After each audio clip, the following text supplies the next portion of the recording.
165వ వారాంతపు సదస్సుకు చేసిన ఆహ్వానితులకు, సభ్యులకు, ముఖ్యంగా ఇవాళ కీలకోపన్యాసం ఇచ్చే డాక్టర్ ప్రొఫెసర్ ఇక్బాల్ అలీ గారు, వారు మాజీ vice chancellor Satavahana university Karimnagar, వారికి స్వాగతం, సుస్వాగతం. ఇక్బాల్ అలీ గారిని వేదిక మీదకి రావాల్సిందిగా కోరుతున్నాం. ఈరోజు మన శాశ్వత సాయంకాలపు సభాధ్యక్షులు డాక్టర్ ఆత్కోట శ్రీనివాసరావు గారు వారి నిర్మల్ నుంచి వారికి రేపు బీసీ గారి కాన్ఫరెన్స్ ఏదో ఉందంట, వారు రాలేకపోయినారు. కాబట్టి ఈరోజు నాకు సభాధ్యక్షత స్థానం కూడా మీకు స్వాగతం చెప్పడంతో పాటు సభాధ్యక్ష స్థానం కూడా నాకు రావడం నా అదృష్టంగా భావిస్తున్నా. ముఖ్యంగా ఈరోజు మనం ఎంచుకున్న అంశం గ్రామీణ ఆర్థిక అభివృద్ధి మరియు గాంధీ యొక్క గ్రామ స్వరాజ్యం అనే అంశం మనం ఇవాళ ఎంచుకున్నాం. దీనికి మనము ప్రతి ఆదివారం గత 164 వారాలుగా అనేక అంశాలు చర్చించాం. గ్రామ స్వరాజ్యంపై ఆల్రెడీ చర్చించినాము. కాకపోతే ఈరోజు మనం అసలు గ్రామాల్లో ఆర్థిక అభివృద్ధి లేకుండా మనం ఎలా ముందుకు పోతాం అనేది ఒక ముఖ్య అంశంగా తీసుకొని నేను ఇక్బాల్ సార్ గారిని అడగంగానే వారు ఎంతో దయతో నేను దీని మీద మాట్లాడతాను, ఈ సబ్జెక్ట్ పెట్టు అని చెప్పారు. ఇది నిజంగా ఈ వేదికకు వారు రావడము, వారి మనతో వారి నాలెడ్జ్ని షేర్ చేసుకోవడం నేను చాలా అదృష్టంగానే భావిస్తున్నాను. వారు అనేక అంశాలపై ఒక ఎకనామిస్ట్గా, ఒక ఎకనామిక్ ప్రొఫెసర్గా అనేక అంశాలు ఆర్థిక అభివృద్ధిపై ఎలా చేయాలి, దేశాభివృద్ధి ఎలా చేయాలి అనేది వారు ఎన్నో పేపర్స్ రాసినారు. ఎంతో మంది రీసెర్చ్ స్కాలర్స్ వారు మన కాకతీయ యూనివర్సిటీ నుంచి కానీ లేకపోతే శాతవాహన యూనివర్సిటీ నుంచి కూడా వారు మనకు అందించడం జరిగింది. అలాంటి వ్యక్తి ఈరోజు మన దగ్గరికి వచ్చి ఈ అంశంపై చర్చించడం మనకు మనందరికీ కూడా ఈరోజు ఒక తొలిమెట్టుగానే నేను భావిస్తున్నాను. మనం అందరికీ తెలుసు, మనం స్వాతంత్రం వచ్చినప్పుడు మన దేశ జనాభాలో దాదాపు 80% గ్రామ వ్యవస్థలో ఉంది, గ్రామాలలో ఉంది.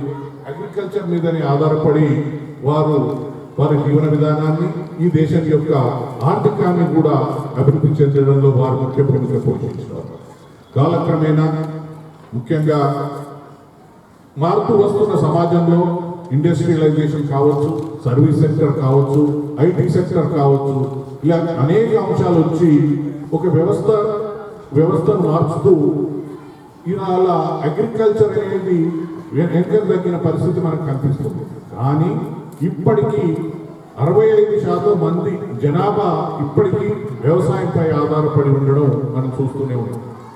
ఈ సమాజంలో మరి వ్యవసాయంపై ఇంతమంది ఆధారపడి ఉన్న సమాజంలో ఈ నేటికి మరి ప్రభుత్వము జీడిపిని ఇప్పటికీ కూడా వ్యవసాయాన్ని తీసుకోకుండా కేవలం దాని మీద వచ్చిన ప్రొడక్షన్ని తీసుకొని అక్కడ ఉన్న వ్యవసాయ కూలీలు కానీ వ్యవసాయం చేసే వ్యక్తులను కానీ నేటికి వారు జీడిపిలో తీసుకోవడం లేదు.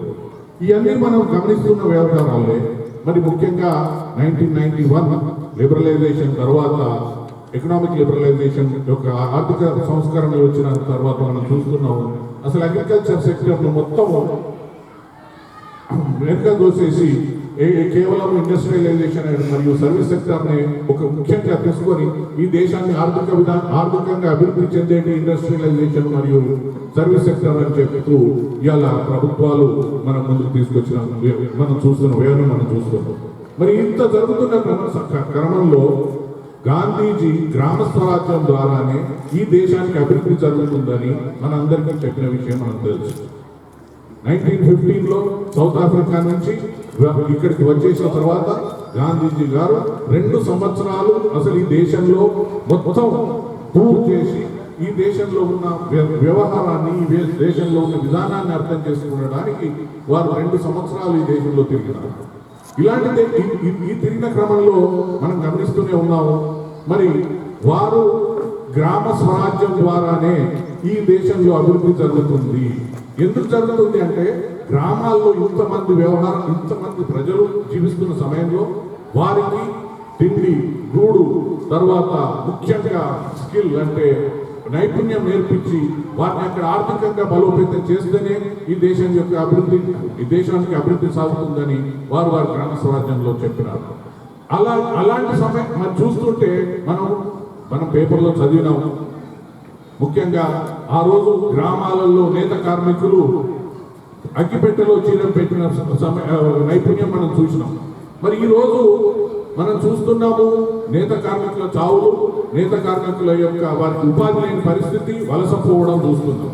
మరి వేగంగా పట్టణీకరణ జరుగుతున్న ఈ తరుణంలో మరి గ్రామాల్లోకి మళ్ళీ రిటర్న్ బ్యాక్ టు విలేజెస్ ఎట్లా వెళ్ళాలి, వెళ్ళినాక మరి ఈ దేశాన్ని మళ్ళీ ఆర్థిక అభివృద్ధి వైపు ఎలా, గ్రామాల ద్వారా ఆర్థిక అభివృద్ధి అని మనం మాట్లాడుతున్న సమయంలో అసలు ఈ ఆర్థిక అభివృద్ధి ఎలా సాగాలి అనేది మనం ఈరోజు చర్చించుకోవాల్సిన అవసరం. దానికి ప్రొఫెసర్ ఇక్బాల్ అలీ గారు వారు అనేక అంశాలపై అనుభవం ఉన్న వ్యక్తి మరియు ఎన్నో రీసెర్చ్ పేపర్స్ రాసిన వ్యక్తిగా వారు గాంధీజీ స్టడీస్ మీద కూడా వారికి అనేక పేపర్స్ ప్రజెంట్ చేసినారు.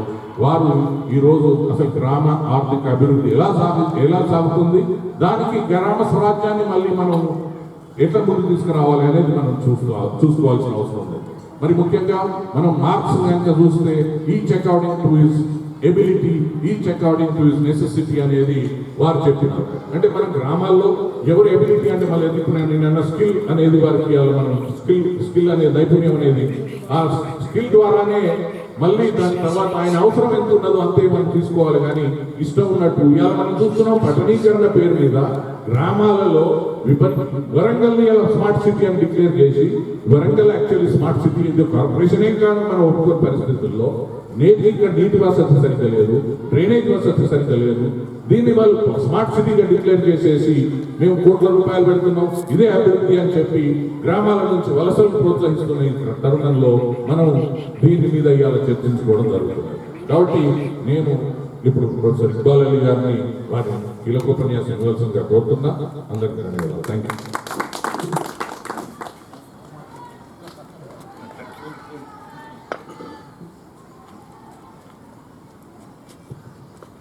చాలా సంతోషం.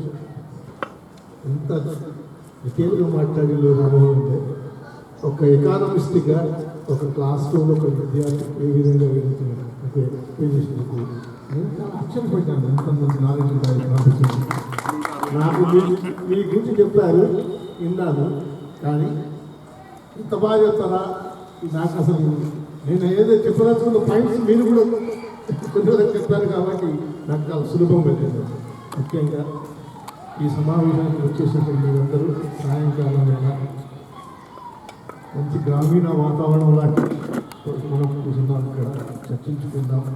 కీలక ఉపన్యాసానికి బదులుగా ఒక మంచి టాపిక్ తీసుకున్నారు, దాన్ని మనం చర్చిద్దాం. నేను సాధ్యమైనంత వరకు నా అభిప్రాయం చెప్తాను. వాస్తవానికి నేను అనుకున్నాను ఇంగ్లీష్లో చెప్దాం అనుకున్నాను, ఇంగ్లీష్లో నేను ఉంటుంది కావచ్చు అనుకున్నాను, కానీ రచించారు కొంతమంది తెలుగులో ఉన్నారు కాబట్టి నేను తెలుగులో ప్రయత్నం చేస్తాను. నా మాతృభాష ఉర్దూ, నేను చదువుకున్నది మొత్తం తెలుగు మీడియం, యూనివర్సిటీలో వచ్చిన ఇంగ్లీష్ నేర్చుకున్నాను కాబట్టి 4 భాషల మీద నాకు పట్టింది.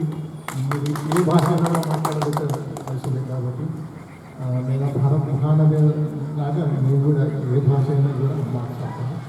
ఏదేమైనప్పటికీ ఇవాళ ముఖ్యంగా పురుషత్వంలో ఉన్నటువంటి అభిమానం కానీ ప్రేమ కానీ అతను చూస్తుంది. నేను ఎకనామిక్ డిపార్ట్మెంట్ అకాడమీలో ఉన్నప్పుడు డిపార్ట్మెంట్ జానియన్ స్టడీస్ అనే ఒక రీసెర్చ్ సెంటర్ ఉంది. అప్పుడు నేను అశోక్ కుమార్ గారు, పురుషోత్తరావు గారు పిలిపించాను సెమినార్ పెట్టి చాలా బాగా మాట్లాడారు. అప్పటి నుంచి మాకు పురుషోత్తరావు గారు అంటే ఒక అభిమానం. అతను ప్రతి ఆదివారం ఈ విధంగా విద్యావంతులను కానీ ఈ యొక్క సమాజంతో వస్తూ ఉన్నటువంటి వాళ్ళు తెప్పిస్తున్నారు, అందులో చర్చించుకుంటారు, మేధాశక్తిని పెంచుకుంటారు. అదేవిధంగా పురుషోత్తరావు ఉస్మానియా మరియు శాస్త్రపత్రాలు నాకు మంచి స్నేహితులు. నేను శాతవాహనం ఈసీ ఉన్నప్పుడు సార్ మాకు పెద్దలాగా పనిచేస్తాం. మాకు ఏ సమస్యలు ఉన్నా కూడా ఉస్మానియా మా ఫాదర్ లాగా అన్న ఏముంది ప్రాబ్లం ఉంది ఎంత సాధ్యం అంటే పురుషోత్తరాలు. ఈ విధంగా నాకు ఈ పుష్పరావు గారి కుటుంబంతో ఉన్నటువంటి సంబంధంతో ఎప్పుడైతే తను ఫోన్ చేసినప్పుడు ఎల్బీ కాలేజీలో సెమినార్ దానిలో పాల్గొన్నాను. స్మాల్ డిస్ట్రిక్ట్స్ అంటే రెండు విభాగాలు కాబట్టి చిన్న జిల్లాలు మరియు ప్రాంతీయ సంఘటన సదస్సున్నప్పుడు ఎల్బీ కాలేజీలో కూడా కీలక ఉపన్యాసం ఇచ్చాను. భవిష్యత్తు అక్కడ ఉన్నటువంటి వాళ్ళు చెప్తారా లెవెల్ చెప్పారు నెక్స్ట్ నాకు ఆ ఫోన్ చేశారు వస్తాను చెప్పాను. టాపిక్ చాలా మంచి టాపిక్ ఎందుకంటే మనకంటే తెలుసు మన భారతదేశం యొక్క ఆర్థిక వ్యవస్థ యొక్క పునాది అనేది గ్రామీణ ప్రాంతం. గ్రామీణ ప్రాంతం అభివృద్ధి జరిగినప్పుడే మనం దేశం అభివృద్ధి జరిగింది. ఏదో కొన్ని ప్రాంతాలకు ఒక ప్రాధాన్యత కొన్ని రంగాలకే ప్రాధాన్యత కొంతమంది వ్యక్తుల ద్వారా అభివృద్ధి సాధించి కాదు. ముఖ్యంగా నూతన ఆర్థిక సంస్థను ప్రవేశపెట్టిన తర్వాత 1991లో ప్రైవేటీకరణ సరళీకృత విధానం మన ప్రైవేటీకరణ విధానం ప్రవేశపెట్టిన తర్వాత మన మొత్తం దృష్టి అంతా అభివృద్ధి రేటుని ఏ విధంగా పెంచుకోవాలి, అభివృద్ధి రేటుని ఏ విధంగా పెంచుకోవాలి దేశంతో చాలామంది ఉన్నారు. నూతన ఆర్థిక సంస్థలతో మన లాంటి మనకన్నా చిన్న దేశాలు చాలా తెలంగాణ కన్నా చిన్న దేశాలు సౌత్ కొరియా, హాంకాంగ్, మలేషియా దేశాలు కూడా ఆర్థికంగా చాలా వేగమైనవి. మనకన్నా భారతదేశం పెద్ద దేశంలో ఉన్నటువంటి చైనా దేశాలు కూడా ఆర్థికంగా చాలా ఎదుగుతున్నాయి. మనం ఎందుకు ఎదగలేదు, మనం ఎందుకు వెనుకబడి ఉన్నాం అన్నప్పుడు కొందరు అర్థశాస్త్రవేత్తలు అన్నారంటే మనకు వృద్ధి రేటుని పెంచుకోవాలి. వృద్ధి రేటుని పెంచుకున్నప్పుడే మనం అభివృద్ధి అవుతామనే ఉద్దేశంతో మన విధానాలు మార్చాలి. దానికి డీటెయిల్గా చెప్తాను. దాన్ని కొంచెం ఇంకా కూడా మన స్వాతంత్రం వచ్చిన తర్వాత మనకందరిస్తూ పరాయి పాలనలో ఆర్థిక వ్యవస్థ చిన్నాభివృద్ధి అత్యంత స్వాతంత్రం వచ్చిన తర్వాత మొదటి పంచవర్ష ప్రణాళికలు తయారు చేసుకున్నాం. మొదటి పంచవర్ష ప్రణాళికలు తయారు చేసుకున్నప్పుడు మొదటి పంచవర్ష ప్రణాళిక వ్యవసాయ రంగానికి బాగా ప్రాధాన్యత. చాలామంది టెక్స్ట్ బుక్స్లో చదివి ఉంటారు, చిన్నప్పటి చదివి ఉంటారు. మొదటి పంచవర్ష ప్రణాళిక వ్యవసాయ రంగం. ఎందుకంటే దాదాపు 70% మంది ప్రజలు వ్యవసాయ రంగం మీద ఆధారపడుతున్నారు. జాతీయ ఆదాయంలో అప్పుడు మనకు దాదాపు 51 వాటా 51% అనేది వ్యవసాయ రంగం వస్తుంది. కాబట్టి ఇలాంటి ప్రధాన రంగాన్ని మనం విస్మరించకూడదు. ఈ ప్రధాన రంగమే మనం అభివృద్ధి చెందినప్పుడే మనం ఆర్థికంగా ఎదుగుతున్నామని ఇప్పుడు దేశభక్తి అనేది చాలా నూతన ఉత్సాహం ఉంది. చాలామంది గొప్ప గొప్ప రాజకీయ నాయకులు నిస్వార్థంగా అవుతున్నటువంటి రాజకీయ నాయకులు సూచించవలసిన నిస్వార్థమైనటువంటి రాజకీయ నాయకులు దేశభక్తులు భారతదేశం గ్రామీణ అభివృద్ధి జరగాలి, భారతదేశం వ్యవసాయ అభివృద్ధి జరగాలి, భారతదేశంలో చేనేత అభివృద్ధి పరిశ్రమ అభివృద్ధి జరగాలి. ఆ విధమైనటువంటి డిజైర్ అనేది ఒక జీల్ అనేది ఒక ఇంట్యూజాజ్ అనేది ఉంది. కాబట్టి అందరూ ప్రత్యేకంగా ఇంతకంటే మేము చెప్పారంటే మొదటి పక్ష ప్రణాళిక వ్యవసాయం అప్పుడే భూ సంస్కరణలు అమలు పరచాలి అని గట్టిగా చెప్పారు. అయితే ఎంత ప్రయత్నం చేసినా మొదటి పండుగ వ్యవసాయ రంగంతో మనకు వృద్ధి రేటు జరగలేదు. అదే కాలంలో మనతో ఉన్నటువంటి స్నేహ దేశం యుఎస్ఎస్ఆర్, యూనియన్ సోషలిస్ట్ రిపబ్లిక్ అనేది అప్పుడు ఆర్థికంగా బలవంతమైన దేశంగా ప్రపంచంలో ఒక స్థానాన్ని పొందగలిగారు. అప్పుడు మన ప్రణాళిక సంఘ అధ్యక్షుడు ప్రధానమంత్రి నెహ్రూ చాలా ముద్దులు చాలా ఇంట్రెస్ట్ అయ్యి మనం ఇంత పెద్ద జనాభా దేశం, ఎంత విశాలమైనటువంటి దేశం, ఒకవేళ మనము అభివృద్ధి రేటు సాధించకపోతే మనం వెనుకబడతాం అని ఒక ప్రణాళిక సంఘంలో గొప్ప అర్థశాస్త్రవేత్తలు మనకు సభ్యుడిగా చేశారు. ఆ సభ్యుని పేరు మహాలనోబిస్. ఆ మహాలనోబిస్తో పాటు అందరూ ఏమంటే మనం మొదటి పంచవర్ష ప్రణాళిక వ్యవసాయ రంగం ప్రారంభిస్తే మన వ్యవసాయ రంగంలో చిన్న శ్రేణులు బొక్క కుటుంబాలు చాలా మంది, నిరుపేద కుటుంబాలు, చాలామంది స్మాల్ ఫార్మర్స్ ఉన్నారు, మాధ్యమ ఫార్మర్స్ ఉన్నారు, అగ్రికల్చర్ లేబర్స్ ఉన్నారు. వాళ్ళ భూకపతాల శైలి చాలా చిన్నగా ఉంటుంది. వాళ్ళ ఉత్పత్తి పెరగడం లేదు. ఎంత సాంకేతిక పరిజ్ఞానం ఉపయోగించుకున్నా అధిక దిగుబడి విత్తనాలు ఉపయోగించిన ఉత్పత్తి పెరగడం లేదు. మనకు వృద్ధి రేటు వ్యవసాయ రంగం మీద ఎక్కువగా ప్రాధాన్యత ఇస్తుంది. మన వృద్ధి రేటు పెంచలేము. మనం ఇతర దేశాలతో పోటీ తీసుకోవడం, తద్వారా మనం ఇంకా వెనుకబడి ఉంటాం. ఆల్రెడీ మనం స్వాతంత్రం కోసం మనం ఫైట్ చేసినాం కాబట్టి మళ్ళీ ఎకనామిక్ ఫ్రీడమ్ కోసం ఫైట్ చేయవలసి వచ్చినప్పుడు ప్రణాళిక కొన్ని మార్పులు తీసుకొచ్చింది. అది strategy that is not necessary. రెండవ పంచవర్ష ప్రణాళిక పారిశ్రామిక రంగానికి ప్రారంభించాం. దాన్ని లార్జెస్ట్ ఇండస్ట్రియలైజేషన్ అంటే దాని చాలా రెండవ పంచవర్ష జస్ట్ నేను హిస్టరీ వస్తున్నాను. హిస్టరీ ప్రజెంట్ గురించి మాట్లాడతాను. అప్పుడు మనకు ఇండస్ట్రియలైజేషన్ గురించి హెవీ ఇండస్ట్రీస్ బేస్డ్ పెద్ద పెద్ద భారీ పరిశ్రమలు చాలా భవనం తీసి మాట్లాడారు.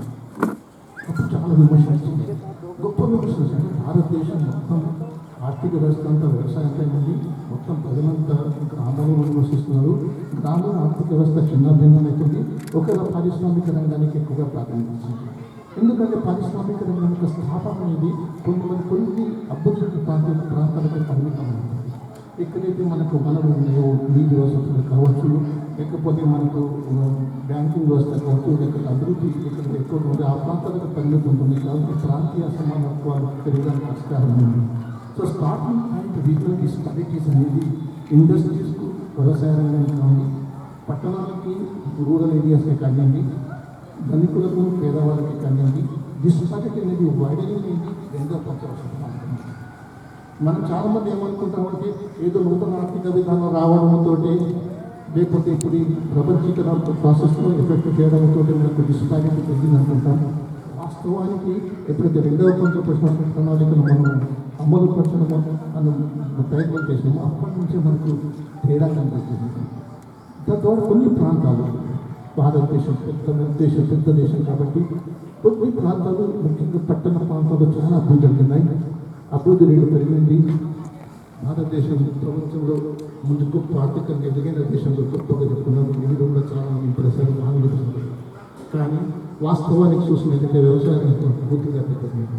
వ్యవసాయ రంగంలో ప్రాధాన్యత ఇవ్వకపోవడం, గ్రామీణ చేనేత కానీ కుటీర పరిశ్రమలకు, లఘు పరిశ్రమలకు ఉత్పత్తి పడిపోవడం, భారీ పరిశ్రమల ద్వారా మనకు ఉత్పత్తి ద్వారా వస్తువులు మార్కెట్లో తక్కువ ధరకి రావడంతో ఈ చేనేత పరిశ్రమల పరిశ్రమ వస్తువులకు డిమాండ్ తగ్గిపోవడం, తద్వారా వస్తువుల డిమాండ్ తగ్గిపోయి పరిశ్రమలు కూడా మనం చాలామంది అనుకుంటారు. ఎప్పుడైతే ఈస్ట్ ఇండియా కంపెనీ వాళ్ళు వచ్చారు, ఈస్ట్ ఇండియా కంపెనీ వాళ్ళు వచ్చి విదేశీ వస్తువులను మన మార్కెట్లో వేయడంతో స్వదేశీ వస్తువులకు డిమాండ్ తగ్గిపోయింది. స్వదేశీ వస్తువులు నాణ్యత లేకుండా వస్తువులతో విదేశీ వస్తువులు చౌక ధరకు లభ్యమవడంతో విదేశీ వస్తువులపై మోడు కలిగి విదేశీ వస్తువులపై అభిరుచితో మనం విదేశీ వస్తువులను కొనుగోలు చేసి వాస్తవాన్ని చూస్తే రెండవ పంచవర్షాలు కొనిచ్చినప్పుడు పారిశ్రామిక రంగం ద్వారా ఉత్పత్తి వస్తువు మార్కెట్లో ప్రవేశించడంతో ఆ వస్తువులకు నాణ్యత ఎక్కువగా ఉండడంతో వ్యవసాయ వస్తువులు డిమాండ్ తగ్గిపోయింది. తద్వారా చాలా మందికి ఆర్థిక పరిస్థితి అప్పుడు చాలామంది అనేది చాలా ఇంబ్యాలెన్స్ ఉంది.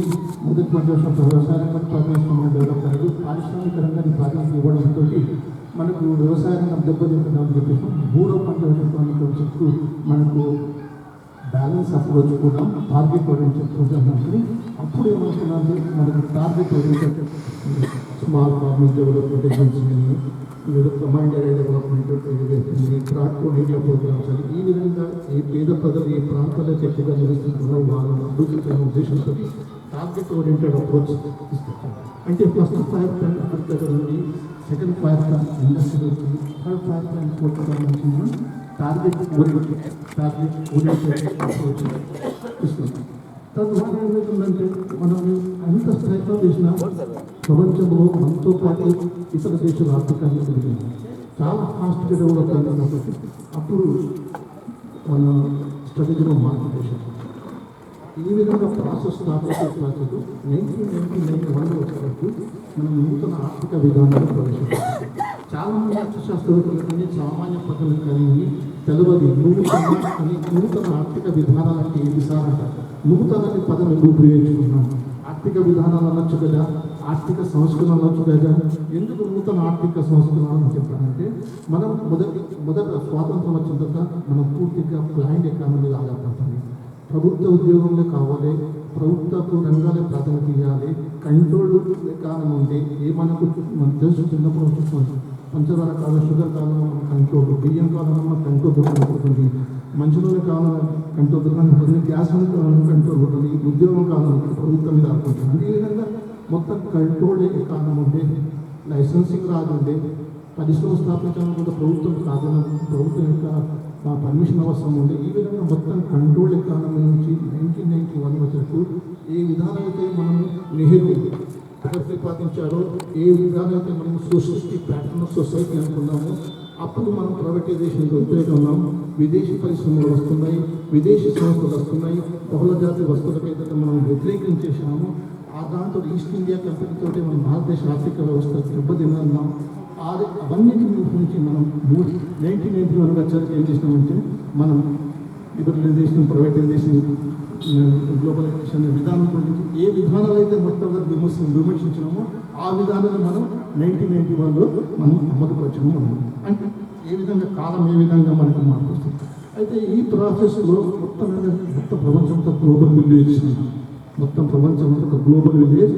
ఈ గ్లోబలైజేషన్ తోటి ప్రపంచీకరణలో ఏ ప్రాంతాలైనా కానివ్వండి, మూలధనం కానివ్వండి, క్యాపిటల్ కానీ, శ్రమ కానివ్వండి, మనకు మూమెంట్ ఉంటుంది. ఎలాంటి రిస్ట్రిక్షన్స్ ఉండదు. అందుకే బహుళజాతి సంస్థలు కానివ్వండి, లేకపోతే మనకు ఫారిన్ డైరెక్ట్ ఇన్వెస్ట్మెంట్ కానీ ఎవరైనా కానీ ఏ రంగంలో ఏ ప్రాంతంలో పెట్టుబడి చెప్పారు. ఈ విధంగా మనం గ్లోబలైజేషన్ కానీ లిబరలైజేషన్ పాలసీలో కొన్ని ముఖ్యమైన దేశ రక్షణకు సంబంధించిన తప్ప అన్ని ముఖ్యమైనటువంటి అన్నిటికీ కూడా పర్మిషన్స్, లైసెన్సింగ్ రాకుండా మనం రద్దు చేసాము. ఎవరైనా ఎప్పుడైనా ఎక్కడైనా పరిశ్రమ స్థాపించవలసింది. అదేవిధంగా ప్రైవేటైజేషన్, ఎందుకంటే ప్రైవేటైజేషన్ అనుకుంటే ఏమనుకుంటాం, ప్రైవేట్ రంగానికి ప్రైవేటైజేషన్కి చాలా మంది తేడా ఉంది. చాలామంది విద్యార్థులకు తెలియదు. ఒక ప్రభుత్వ పాఠశాలలో మనం చదువుతున్నప్పుడు అది ప్రైవేట్ పాఠశాలను, కానీ అదే ప్రభుత్వ పాఠశాలలో ఒకవేళ నడవలేని పరిస్థితులు ఉంది. ఒక ప్రభుత్వ యజమానం ప్రైవేట్ వ్యక్తులకు యజమానులకు ప్రాధాన్యత ప్రైవేట్ అంటాం. కానీ మనకన్నీ వ్యవసాయం ప్రైవేట్ రంగం, ప్రైవేటీకరణ కాదు. పరిశ్రమ, చేనేత పరిశ్రమలు ప్రైవేట్ రంగం, అది ప్రైవేటీకరణ కాదు. కుటీర పరిశ్రమ కూడా ప్రైవేటీకరణ కాదు. సపోజ్ మన విద్యా సంస్థలు ఉన్నాయి, వైద్య సంస్థలు ఉన్నాయి, ప్రభుత్వ వైద్య సంస్థలు కానీ, ప్రభుత్వ విద్యా సంస్థలు కానీ, అవన్నీ కూడా మనం పబ్లిక్ సెక్టార్ అంటాం. ఒకవేళ పబ్లిక్ సెక్టార్లో యాజమాన్యంలో లోటుంది, పబ్లిక్ సెక్టార్లో యజమాన్యం సమర్థవంతంగా పనిచేయకపోయి ప్రభుత్వ రంగ సంస్థలలో మనకు నష్టం ఉంటుంది.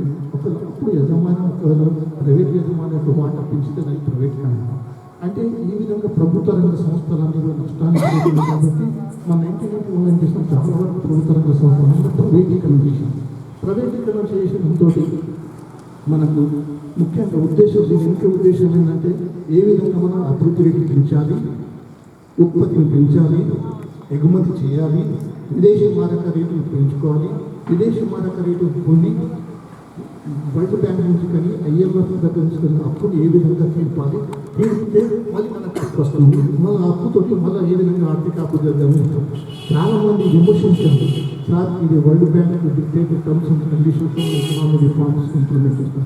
నాకు మంచి జ్ఞాపకం ఉంది. ఎప్పుడైతే PV నరసింహరావు ఒక కనిపిస్తున్నప్పుడు తన ఎర్రకోట మీద ఉపన్యాసం ఇస్తూ చెప్పారు, నాకు నూతన ఆర్థిక విధానం ప్రవేశపెట్టడంతో భారతదేశంలో విదేశీ మారక ద్రవ్యం పెరిగింది, మనకు గ్రాస్ నేషన్ ప్రోడక్ట్ జాతీయ ఉత్పత్తి పెరిగింది, మనకు విదేశీ సంస్థల నుంచి వరల్డ్ బ్యాంక్ నుంచి IMF నుంచి తీసుకొచ్చుకున్న అప్పులు మేము తీర్చగలిగాం, మనం దివాలా దేశంగా నుంచి బయటపడడానికి మనం ఆర్థిక రంగం అనేది ఒక వచ్చిందని చెప్పారు. నాకు స్టిల్ ఐ స్పీచ్ అక్కడ. కానీ మరోవైపు చూసినట్టయితే పేదరికం అనేది మనం తగ్గించలేకపోయినాం, అసమానత్వం అనేది తగ్గించలేకపోయినాం, వ్యవసాయ రంగాన్ని పూర్తిగా మనం అభివృద్ధి చెందలేకపోయినాం. అదేవిధంగా తద్వారా గాంధీ అనుకున్నటువంటి కళలు కనుకున్నటువంటి స్వరాజ్యం అనే ఇంపార్టెన్స్ తగ్గిపోయింది. ఆ విషయం నేను అట్లా చెప్తాను. అయితే ఎప్పుడైతే ఈ విధంగా విదేశీ పెట్టుబడి అప్పుడు ఒక్కటి మనం గొప్పగా అనుకున్న భారతదేశం అప్పుల్లో మనము మునుగుతుంటుంది. ఒక నూతన ఆర్థిక సంస్థను ప్రవేశపెట్టకపోతే వరల్డ్ బ్యాంక్ IMF వాళ్ళు కండిషన్స్ చెప్పారు, మీరు 15 రోజుల లోపల ఈ రిఫార్మ్స్ చేయకపోతే మేము లాటిన్ అమెరికా దేశాలాగా దివాలా దేశాలుగా గుర్తింపు చేస్తాం, మీకు వరల్డ్ బ్యాంక్ నుంచి కానీ IMF నుంచి లోన్ ఇవ్వమని చెప్పారు. అప్పుడు అదృష్టవశాత్తు మన్మోహన్ సింగ్ గొప్ప అర్థశాస్త్రవేత్త, రాజకీయంగా అతను నాకు ఎలాంటి గొప్ప అర్థశాస్త్రవేత్త కాబట్టి తను ఎన్ని విమర్శన్నా కూడా నూతన ఆర్థిక సంస్థ ప్రవేశపెట్టి అభివృద్ధిని పెంచి ఉత్పత్తిని పెంచి విదేశీ మారక రేటు ఎక్కువగా పొంది IMF నుంచి వరల్డ్ బ్యాంక్ నుంచి తీసుకొచ్చుకున్న అప్పులు తీర్చగలిగాం. కాబట్టి మన వరల్డ్ బ్యాంక్ నుంచి దివాలా దేశానికి ఉండకూడదు. దాని తర్వాత ఏదైనా మన రుణం అప్పుడు మనకు వరల్డ్ బ్యాంక్ కానీ IMF కానీ మళ్ళీ రుణాలు ఇచ్చిన చేసింది. అంటే వ్యక్తిగతంగా మనకు రుణం మంచిది కాదు, కానీ ఒక దేశం యొక్క ప్రయోజనం కోసం కానీ మనం ఆలోచించే రుణం అప్పుడు వాళ్ళు కండిషన్స్ ఇచ్చారు. మేము వరల్డ్ బ్యాంక్ వాళ్ళు కానీ IMF కానీ మేము ఇన్ఫ్రాస్ట్రక్చర్ కోసం మీకు 4 లాంటి రూపాయలు ఇస్తాము, ఫ్లైఓవర్స్ కోసం కానీ కెనాల్ కెనాల్ కన్స్ట్రక్షన్ కానివ్వండి, బ్రిడ్జెస్ కానివ్వండి, వాటికి అన్నింటికి ఇస్తాము, మీరు ఒక కలపట్టుకుంటే నిర్మించుకుంటే మీకు ఇస్తామని చెప్పారు. అంటే మనకు అవసరం ఆర్థిక అభివృద్ధికి మనకి ఇన్ఫ్రాస్ట్రక్చర్ అవసరం కాబట్టి కెనాల్స్ కన్స్ట్రక్షన్ కావచ్చు, డ్యామ్స్ కావచ్చు, ఫ్లైఓవర్స్ కావచ్చు, రోడ్స్ కావచ్చు, రైల్వే లైన్స్ కావచ్చు, ఎయిర్పోర్ట్స్ కావచ్చు, ఇవన్నిటికీ మనకు అవసరం కాబట్టి మనం వరల్డ్ బ్యాంక్ నుంచి IMF నుంచి లోన్ తీసుకెళ్ళగలం. చాలామంది విమర్శించారు, ఎందుకు సార్ అంటే ఒకవేళ ఈ కండిషన్స్ కొన్ని కలిస్తామని చెప్పారు. తద్వారా ఏమైందంటే ఒకవైపు ఇన్ఫ్రాస్ట్రక్చర్ డెవలప్మెంట్ అయింది, ఒకవైపు పట్టణీకరణ జరిగింది, మరోవైపు గ్రామీణ అభివృద్ధి అనేది జరిగింది. ఎందుకంటే పేదరికపడి నుంచి పథకాల గురించి కానివ్వండి, లేకపోతే గ్రామాల్లో ఉన్నటువంటి చేనేత పరిశ్రమలు, కుటీర పరిశ్రమలు, పరిశ్రమల అభివృద్ధి కోసానికి కానీ వరల్డ్ బ్యాంక్ కానీ లోన్ ఇవ్వడం. అంటే మనకు ఒకవైపు పట్టణాలు అభివృద్ధి జరగడం, మరోవైపు ప్రాంతాలు అనేది అభివృద్ధి ఇవ్వడంతో మనకు డిస్పారిటీ అనేది జరిగింది. అంతేకాకుండా వ్యవసాయ రంగంలో చిన్నకారు రైతులు, సన్నకారు రైతులు, పేద ప్రజలు ఉంటారు, వ్యవసాయ కూలీలు ఉంటారు, ఎవరైతే ఆదాయం చాలా తక్కువ ఉంటుంది, తలసరి ఆదాయం తక్కువ ఉంటుంది, జీవన ప్రమాణం తక్కువ ఉంటుంది, వాళ్ళకు నిరాశ మిగిలింది. అప్పుడు చాలామంది విమర్శించారు. అయితే మనకందరూ తెలుసు, ఎప్పుడైతే వరల్డ్ బ్యాంక్ తోటి మన గ్యాట్ ఒప్పందంతో మనం సంతకం చేసినప్పుడు బహుశా పార్లమెంట్ నుంచి గ్రామీణ పట్టణంలో వీధుల్లో కూడా దీని గురించి చర్చించుకున్నాం. గ్యాట్ ఒప్పందం వ్యతిరేకం, మరి అనుకూలం, వ్యతిరేకం, ఏ విధంగా డిమానిటైజేషన్ గురించి ఏ విధంగా చర్చ జరిగిందో అప్పుడు ఆ కాలంలో కూడా గ్యాట్ గురించి జరిగింది. ఏదేమైనప్పటికైనా ఏదైతే ఈ సంస్థను ప్రవేశపెట్టిన నా అండర్స్టాండింగ్ ప్రకారంగా మనం గ్రామీణ ఆర్థిక వ్యవస్థ మాత్రం పూర్తిగా విస్మరించింది. తద్వారా వాళ్ళు చూడండి, వ్యవసాయ రంగంలో మన వ్యవసాయ రంగం భారతదేశానికి వెన్నుపూసమైనటువంటి యంత్రం. వ్యవసాయ రంగం ఉంటే భారతదేశానికి పునాది అంతా కాంతికలైనటువంటి కళలు అనేది గ్రామాలలో ఉంది అనుకుంటాం. కానీ దురాదృష్టవశాత్తు గ్రామాలలో మనకు అనుకున్నటువంటి ఫలితాలను మనం ఆశించలేకపోతున్నాం. వ్యవసాయ రంగమే ప్రధాన రంగం కావచ్చు, దానికి ప్రత్యామ్నాయ మార్గం ఏమీ లేవు. ఉదాహరణకు మనకు కుటీర పరిశ్రమలు, లఘుల పరిశ్రమలు, గాంధీ మహాత్ములు ఏం చెప్పారు, మనకు ఈ విలేజెస్ పరీషియస్, ఇండియా పరీషియస్ అన్నారు. ఒక గ్రామీణ ఆర్థిక వ్యవస్థను మనం నాశనం చేస్తే భారతదేశం కూడా నాశనం అవుతుందని చెప్పారు. కాబట్టి ఇలాంటి గాంధీ మహాత్ములు చెప్పినటువంటి ఇది great visionary, actually great visionary, గొప్ప భవిష్యత్తులో విజనరీ చాలా గొప్పది. కానీ ఏం చెప్పారంటే గ్రామీణ అభివృద్ధి జరగాలంటే మనకు పీపుల్స్ పార్టిసిపేషన్ ఇది ఇంపార్టెంట్. మీరు ప్రభుత్వం మీద ఎక్కువగా ఆలోచిస్తుంటే పీపుల్స్ పార్టిసిపేషన్, ప్రజలే భాగస్వామ్యం కావాలి, అప్పుడే మనకు గ్రామాలు అభివృద్ధి అవుతాయని చెప్పారు. అందుకే చెప్పాను ఇంటలెక్చువల్ లేబర్ మరియు అనేది ఇంటలెక్చువల్స్ అనేది ప్రతి ఒక్కరు కూడా ఇంటలెక్చువల్స్ కావచ్చు, ప్రతి ఒక్కరు కూడా ఫిజికల్గా వర్క్ చేయాలి.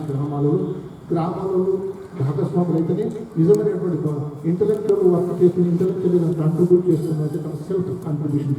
అందుకే intellectuals is you try to contribute intellectual but don't an anything from intellectual అని చెప్తాను.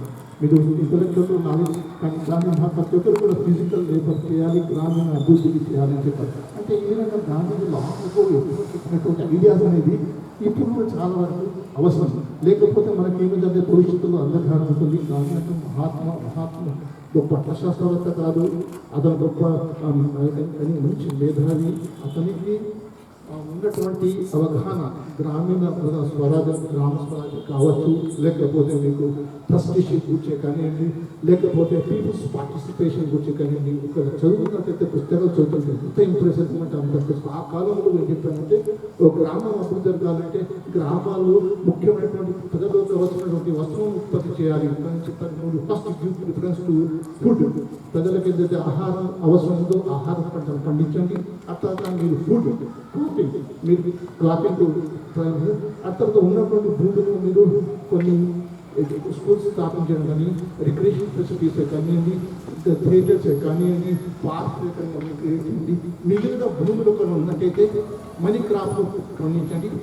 ఇంకా మిగిలిన భూములు ఉన్నట్టయితే మీరు మనీ క్రాప్ అనేది ఈ విధంగా అప్పుడు ఎకనామిక్ డెవలప్మెంట్ అనేది విలేజ్ డెవలప్మెంట్ ఏ విధంగా మోడల్ చేయాలి. కానీ ఏం చెప్తారంటే అదే small industries nothing but smart city అని మోడల్ డెవలప్ చేసినారు. ఇవాళ ఏ విధంగా అయితే స్మార్ట్ సిటీ అంటాం కదా, smart city model for development అంటారు కదా. యాక్చువల్గా గాంధీ మహాత్ముడు రాంగ్ ఏవో చెప్పాడు, small industries nothing it is smart city model అని చెప్పారు. నాకు లక్ష్యం అనిపిస్తుంది. ఎప్పుడైతే తెలంగాణ ప్రభుత్వము smaller districts engine for economic development అనుకుంటాము. ఆర్థిక అభివృద్ధికి చిన్న జిల్లాలు ఏ విధంగా ప్రాధాన్యతలో గాంధీ మహాత్ములు కూడా ఏం చెప్పారంటే, ఒకవేళ స్మాల్ ఇండస్ట్రీస్ ఉన్నట్టయితే అది స్మార్ట్ సిటీ, స్మార్ట్ మోడల్గా డెవలప్ అయింది. That is very interesting model. కానీ మనము గాంధీ ఈ విధంగా చెప్పారు, అతని ఇవాళ ఈ మోడల్ అంతా గాంధీ నుంచి మనం ఎప్పుడు ఎక్కడే పేపర్ స్టేట్మెంట్ కానీ ఎక్కడ కూడా చూడలేదు. కానీ గాంధీకి సంబంధించిన లిటరేచర్ మీరు వెబ్సైట్ నెట్లో చూసినా, గాంధీకి సంబంధించిన పుస్తకాలు చదివినట్లయితే మనం ఇద్దరు small industry is nothing but small city. Small industries ఉన్నది అంటే స్మాల్ సిటీస్ అంటే చేనేత పరిశ్రమలు కానీ, కుటీర పరిశ్రమలు కానీ, లఘు పరిశ్రమలు కానీ ఒక అర్థం జరుగుతుంది. ఆ గ్రామం ఇట్సెల్ఫ్ ఇస్ స్మాల్ సిటీ. అప్పుడు స్మాల్ సిటీ డెవలప్ అయ్యి ఇటు అర్బన్ సిటీ డెవలప్ అయితే మనకు సిటీ మీకు గ్యాప్ తగ్గిపోతుంది. దురాదృష్టవశాత్తు ఏమవుతుంది, ఇవాళ అర్బన్ సిటీ డెవలప్ అయ్యి గ్రామీణంలో ఉన్నటువంటి మదనపు పట్టణాలకు పోతున్నాయి, గ్రామీణం నుంచి ముడిసరుకులు పట్టణాలకు పోతున్నాయి, గ్రామీణం నుండి ప్రజలు కూడా పట్టణాలకు వలస అవుతుంది. కాబట్టి disparity between rural and urban చాలా వైడెన్ కనిపిస్తుంది. ఒక ఫేమస్ ఎకానమిస్ట్ చెప్పారు, Gunnar Myrdal, theory of under development regions first రాష్ట్రం చెప్పారంటే, ఇవాళ అదే సేమ్ మ్యాటర్ గాంధీ కూడా చెప్పారు. గాంధీ గారు కూడా రాశారు. రాజస్థ మరియు ఇద్దరు ఇంకో అతను కాకుండా ఇద్దరు చెప్పినటువంటి గాంధీ అందరూ పెట్టారు. కానీ గాంధీ గురించి ఎక్కడ చెప్పలేదు. ఏం రాసిన పుస్తకాలు రాశారు, గుండాం మిడ్డాలు ఈ పుస్తకం రాశారు. ప్రాంతీయ సమానత్వం చదవాలంటే గ్రామంలో స్పీడ్ ఎఫెక్ట్స్, బ్యాక్వాష్ ఎఫెక్ట్స్ ఉంటుంది, పుల్ అండ్ పుష్ ఫ్యాక్టర్స్ ఉంటాయని చెప్తారు. కానీ గాంధీ మహాత్మా గాంధీ ఏదో చెప్తారు, ఒకవేళ మనం స్మాల్ ఇండస్ట్రీస్ ఒకవేళ డెవలప్ చేసినట్లయితే స్మాల్ సిటీగా డెవలప్ అయితే, స్మాల్ సిటీగా డెవలప్ అయిందంటే బిగ్ సిటీస్కు స్మాల్ సిటీస్కు అనేది వ్యత్యాసం తగ్గిపోతుంది. స్మాల్ సిటీస్ డెవలప్ అవ్వడంతో ఆ ప్రాంతాల్లో మనకు ఉపాధి కల్పన జరుగుతుంది. ఈ ప్రాంతాల్లో ఉన్నటువంటి ప్రజలు ఎందుకు చాలా గాంధీ అక్షు రాష్ట్రం చాలా మంది ఐడియల్ ఉంటారు. ఐడియల్ కోర్స్ అనేది మనకు ఎంప్లాయ్మెంట్ జనరేట్ చేయొచ్చు. అంటే ఎంప్లాయ్మెంట్ జనరేషన్ విషయంలో కానివ్వండి, అగ్రికల్చర్ డెవలప్మెంట్ ఎట్లా ఉండాలని చెప్పారు. చేనేత పరిశ్రమ, కుటీర పరిశ్రమ, లఘు పరిశ్రమ ఏ విధంగా ఉన్న విషయానికి గాంధీ మహాత్ములు బ్యాంకు చెప్పారు. కాబట్టి Gandhi the great visionary for development. Just freedom ఫైటరే కాదు, గొప్ప దేశభక్తులే కాదు, కానీ స్వాతంత్రం ఇచ్చిన మహాత్ముడు కాదు, కానీ నిజమైన గొప్ప అర్థశాస్త్రవేత్త. ఎందుకంటే స్మాల్ సిటీ, స్మాల్ ఇండస్ట్రీస్ అనేది ఒక స్మాల్ సిటీస్ డెవలప్ చేస్తాయి. ఎప్పుడైతే స్మాల్ సిటీ డెవలప్ అయిందండి, అక్కడనే మీకు పరిపాలన వెక్కిందికం జరుగుతుంది. మీకు అక్కడనే మీకు ప్రజల వనరులు అందుబాటులో ఉంటాయి. అప్పుడు ప్రజల సమస్యలు మనం తొందరగా పరిష్కరించుకోవచ్చు. ఆ విషయాన్ని గాంధీ మహాత్మా గాంధీ ఎవరు చెప్తారు. కాబట్టి I salute the Mahatma Gandhi for his greatest contribution for small. ఈ విషయాన్ని ఎక్కడ కూడా బహుశా చెప్పలేదు. నాకు అదే అనిపిస్తుంది, ఎంత గొప్ప కాంట్రిబ్యూషన్ ఎందుకు హైలైట్ చేయలేదు. అంతేకాకుండా ఇప్పుడు ఇంతకుముందు తను చెప్తాను, చేనేత పరిశ్రమల ఒక ప్రాముఖ్యత. ఒకప్పుడు మన తెలుసు బెంగాల్ సరిసి కావచ్చు, నేను సిరిసిల్ల, మా మదర్ ఊరు, మా అమ్మగారు ఊరు, మా విమలావాడ, మా నాన్నగారు ఊరు సిరిసిల్లలో అగ్గిపెట్టెలో చీర పెట్టాను. నేను బనారస్ పోయినప్పుడు అంటుంటే, sir Sircilla is very famous, Sircilla saris అని చాలా ఫేమస్ కదా సార్ అంటే, ఈ విధంగా మనకు ఒకప్పుడు మన తెలంగాణ ప్రాంతంలో కూడా ఎన్నో ప్రాంతాలు కూడా మనకు డెవలప్ అయిన ప్రాంతం. కానీ దురాదృష్టవశాత్తు మెకనైజేషన్ రావడంతో కానివ్వండి, లేకపోతే అడ్వాన్స్ టెక్నాలజీ రావడంతో వీటికి ట్రెడిషనల్ అవుట్పుట్ ఇవాళ మన చేనేత పరిశ్రమలు, చేనేత వస్తువులు కొరిగినామంటే వీరు ఊరు కావచ్చు, పేదవాడు కావచ్చు, వీరి ఆదాయం లేదు కావచ్చు, అందుకే చేనేత వస్తువులను కొంటున్నారు, ఖాదీ బట్టలు కొంటున్నారా. ఖాదీ మంచిగా అంటే మనం ఎవరు చేస్తున్నాం, ఎకనామికల్ లో స్టేటస్ ఉంది కావచ్చు, సోషల్ లో స్టేటస్ ఉంది కాబట్టి. కానీ ఒకప్పుడు ఖాదీ గొప్ప. ఇవాళ ఖాదీలో వాళ్ళు రాజకీయ నాయకులు ఉంటారు, లేకపోతే ఒక పేదవాడు ఉంటారు అనే భావన ప్రజలలో ఉన్నది. అని ఖాదీ వేసుకున్నామంటే రాజకీయ నాయకుడు రాదు, లేదా ఖాదీ ఉంటే పేదవాడు అవ్వడం. నిజమైనటువంటి ఖాదీ ఎక్కడ ఎందుకంటే మనమందరం కూడా ఇవాళ ప్రతి సోమవారం ఖాదీ కాకుండా ప్రతిరోజు కూడా ఖాదీ వస్తువులు మనము పెరిగినామనుకోండి, డిమాండ్ పెడుతుంది. డిమాండ్ పెరిగిందనుకోండి, పరిశ్రమలకు ఉత్పత్తి పెరుగుతుంది. పరిశ్రమలో ఉత్పత్తి పెరిగిందనుకోండి, పరిశ్రమల ఆదాయం పెరుగుతుంది, ఉపాధి పెరుగుతుంది. పరిశ్రమలు ఉపాధి పెరిగితే వాళ్ళ ఆదాయం పెరుగుతుంది. వాళ్ళ ఆదాయం పెరిగితే మళ్ళీ వాళ్ళు పారిశ్రామిక ఒక్కటే మళ్ళీ చేనేత వస్తువులు ఇతర వస్తువులు చేస్తారు. దాన్ని మల్టీప్లైర్ ఎఫెక్ట్ అంటారు. అంటే ఆర్థిక వ్యవస్థకు ఒక నాంది పడుతుంటాం, ఒక్క పరిశ్రమ డెవలప్మెంట్. అందుకే ఫేమస్ ఎకానమిస్ట్ చెప్పారు, రోయిన్స్టాన్ కూడా నాకు ఇప్పుడు చెప్పారు, ఒక విశిష్టతల పావర్టీ, పేదరికపు విషయంలో అంటే మీరు ఒక్క పరిశ్రమ రంగాన్ని ప్రాధాన్యత చేయండి. ఎంతో మందికి నిరుద్యోగస్తులకు ఉద్యోగాలు దొరుకుతాయి. తద్వారా ఆ ఉద్యోగస్తులకు ఆదాయం పెరుగుతుంది. ఆదాయం పెరిగినప్పుడు మళ్ళీ అదే వస్తువులను వాళ్ళు డిమాండ్ చేయరు, ఇతర వస్తువులను. అదేవిధంగా ఒక సపోజ్ మనం అందరం కూడా చేనేత పరిశ్రమలు కానీ, లఘు పరిశ్రమలు కానీ, కుటీర పరిశ్రమలను కొనుగోలు చేసినట్లయితే ఆ పరిశ్రమలు అభివృద్ధి అవుతాయి, ఆ పరిశ్రమలు స్థాపించబడతాయి. ఆ పరిశ్రమలు స్థాపించబడినప్పుడు చాలా మంది ఉపాధి కల్పన జరుగుతుంది.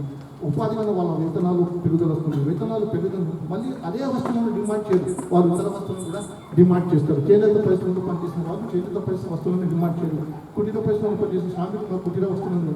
తద్వారా ఎందుకంటే ఇతర వస్తువులు, ఆహార వస్తువులను డిమాండ్ చేయొచ్చు, పారిశ్రామిక వస్తువులను డిమాండ్ చేయొచ్చు, హోల్సేల్లను డిమాండ్ చేయొచ్చు, టెలిఫోన్ టీవీలను డిమాండ్ చేయొచ్చు, మైక్రోఫోన్ అని. తద్వారా ఆర్థిక అభివృద్ధి నిరుద్యోగులు. కాబట్టి మై అప్పీల్ ఫ్రమ్ వ్యవసాయ రంగం నుంచి పారిశ్రామిక రంగాన్ని మనం డెవలప్ చేయొచ్చు, పారిశ్రామిక రంగం నుంచి సేవా రంగం డెవలప్ చేయొచ్చు, సేవా రంగం నుంచి మనం ఉత్పత్తి పెంచవచ్చు. దురదృష్టవస్తు మన భారతదేశం యొక్క స్ట్రాటజీ ఏంటంటే ఏదో ప్రపంచంలో ఆర్థిక అభివృద్ధి మనకు ఎక్కువగా విదేశీ మారకం రావాలంటే సేవా రంగానికి ఎక్కువగా ప్రాధాన్యత ఇవ్వాలి, పారిశ్రామిక రంగానికి బాగా ప్రాధాన్యత ఇవ్వాలి. ఆ రంగాల ద్వారా ఉత్పత్తి పెరుగుతుంది. తద్వారా చూడండి, మీరు భారతదేశం పారిశ్రామిక విప్లవం ఇంగ్లాండ్లో వచ్చింది. Western countries model is quite different to the Indian model. Western కంట్రీస్లో పారిశ్రామిక రంగమే ప్రధాన రంగం. అక్కడ 98% ప్రజలు వ్యవసాయ పారిశ్రామిక రంగం మీద ఆధారపడతారు. ఇంగ్లాండ్లో 96%, జర్మనీలో 96% వ్యవసాయ రంగం మీద ఆధారపడే 4% మాత్రమే. మీరు ఇంగ్లాండ్ తీసుకున్నా, జర్మనీ తీసుకున్నా, యూఎస్ఏలో 2%.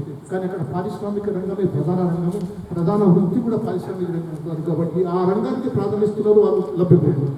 మనది దురదృష్టవశాత్తు మన ప్రధాన రంగం వ్యవసాయ రంగం. 70% మంది వ్యవసాయ రంగం మీద ప్రాధాన్యత, ఆ ప్రధాన రంగానికి ప్రాధాన్యత ఇవ్వక మనం ఇతర రంగానికి ప్రాధాన్యత. ఎందుకనగా వాస్తవానికి అభివృద్ధి జరగాలంటే వ్యవసాయ రంగం ఫస్ట్ డెవలప్ కావాలి, ఆ తర్వాత ఇండస్ట్రీ డెవలప్ కావాలి, ఆ తర్వాత సేవా రంగం డెవలప్ అయితే అప్పుడు మనం డెవలప్ అవుతుంది. కానీ మన స్ట్రాటజీ అనేది కంప్లీట్గా రివర్స్ ఉంది. ఇదే విదేశీయులు ఆ విధంగా ఆ రంగాన్ని ప్రాధాన్యస్తుంది, కాబట్టి మనం కూడా అదే రంగాన్ని ప్రాధాన్యత చేయాలి. ఇవాళ నూతన ఆర్థిక విధానాలు చేసుకోండి, మీరు నూతన పారిశ్రామిక విధానాలను ప్రవేశపెట్టారు. రూపీని డివాల్యుయేషన్ చేసిన 2 సార్లు కూడా అంటే మౌలికంగా చేశారు. డివాల్యుయేషన్ ఎందుకు చేస్తారంటే విదేశీ వస్తువుల ఎగుమతిని పెంచాలి, మన స్వదేశీ వస్తువుల ఎగుమతి పెంచాలి, విదేశీ వస్తువులు తగ్గించేందుకు డివాల్యుయేషన్ చేస్తారు. కానీ ఎక్కడ కూడా వ్యవసాయ రంగాన్ని ప్రోత్సహించాలి, వ్యవసాయ రంగానికి మనం ఉత్పత్తి పెంచాలి, వ్యవసాయ రంగాన్ని కూడా మనం విదేశాలకు ఎగుమతి చేయాలి. విదేశీ రంగంతో మన వ్యవసాయం ఎక్కడ చెప్పాలి. నూతన ఆర్థిక విధానం తీసుకోండి, నూతన పారిశ్రామిక విధానం తీసుకోండి, డివాల్యుయేషన్ మెథడ్ తీసుకోండి, ఏ మెథడ్ తీసుకోండి కూడా మనకు వ్యవసాయం. కానీ గాంధీ మహాత్ములు ఇప్పుడే చెప్పారు, ఒక ఏ దేశం అయితే ప్రపంచం ఏదైతే ఏ దేశం అయితే గ్రామీణ ఆర్థిక వ్యవస్థ మర్చిపోతామో, ఏ దేశం అయితే ప్రధాన రంగాన్ని అయితే మర్చిపోతామో, ఏ దేశం అయితే జీవనోపాధి ఎక్కువగా ఉన్నటువంటి రంగానికి మర్చిపోతామో ఆ దేశం అనేది మనకు చాలా ఆర్థికంగా దెబ్బతింటుంది. కాబట్టి మన తెలంగాణ రాష్ట్రం ముఖ్యంగా నేను చెప్పదలుగుతుంది, మనమంతా తెలంగాణ రాష్ట్రం అభివృద్ధి కోసానికి, చిన్న రాష్ట్రం జిల్లాల అభివృద్ధి కోసానికి వెస్టర్న్ మోడల్ కాకుండా మన మోడల్ మనం కూడా స్మార్ట్ సిటీస్లో డెవలప్ చేసుకున్నాం, స్మార్ట్ డిస్ట్రిక్ట్ డెవలప్ చేసుకున్నాం, స్మాల్ ఏరియాస్లో డెవలప్ చేసుకున్నాం, స్మాల్ రూరల్ ఏరియాస్లో డెవలప్ చేసి మన స్టడీలో డెవలప్ చేసినట్టే బహుశా ఇవాళ సెమినార్ సక్సెస్ అవుతుంది, లేకపోతే మనకు కూడా ఏదో అవుతుంది. కాబట్టి ఇంకా చాలా విషయాలు చెప్పదలుచుకున్నాను, కానీ సమయం లేదు. మీరందరూ డిస్కషన్ చేస్తే డిస్కషన్కి నేను ఇస్తాను. ఎందుకంటే రవీందర్ గారు శ్రీరామ్ అభినందిస్తున్నాను. Today he became the director of the director of university. Director ఈ మంచి మీరు నాకు తను కూడా వచ్చారు. కాబట్టి ఆ తెలుగులో ఎక్స్ప్లెనేషన్ ఏమన్నా ఉంటే ఏమనుకోవద్దు. తెలుగు మీడియం చదివాను, ప్రభుత్వ పాఠశాల చదివాను, గొప్పగా ఉన్నాను.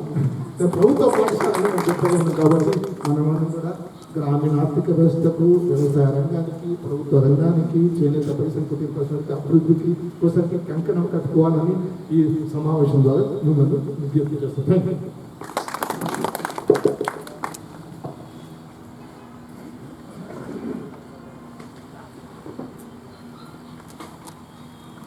Thank you sir. Professor Iqbal Ali గారు ఒక పక్కన నూతన ఆర్థిక విధానం మంచిదే, ఇది డెవలప్మెంట్ మోడల్ అని చెప్తూనే మళ్ళీ మనం అగ్రికల్చర్ను మర్చిపోయి, వ్యవసాయాన్ని మర్చిపోయి దేశానికి తీరం ద్రోహం చేసినారు. ఏ దేశం అయితే మూలాన్ని మర్చిపోతుందో ఆ దేశం బాగుపడదని వారు నిర్బంధంగా చెప్పినారు. వారికి తెలంగాణ జనవేదిక తరఫున మా యొక్క ఆర్థిక అభినందనలు మరియు ధన్యవాదాలు. ఇప్పుడు డాక్టర్ యాకూబ్ రెడ్డి గారు, వారు సర్పంచ్, గ్రామంలో నుండి వారి యూనివర్సిటీ నుంచి అనేక డాక్టరేట్ చేసి, పిహెచ్డి చేసి తర్వాత ఒక జూనియర్ కాలేజ్ పెట్టి వారు తెలంగాణ ఉద్యమంలో బాగా పాల్గొని మళ్ళీ గ్రామాలే మూలంలోకి పోవాలని చెప్పి అక్కడ ఒక గ్రామాన్ని ఎన్నుకొని అక్కడ సర్పంచ్గా ఎన్నికై వారి యొక్క అనుభవాలు మనం చెప్పాలని తెలియజేస్తూ వారిని మాట్లాడవచ్చు.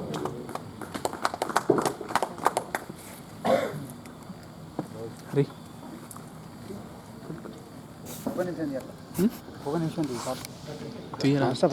అందరికి సంతకం పెట్టారు.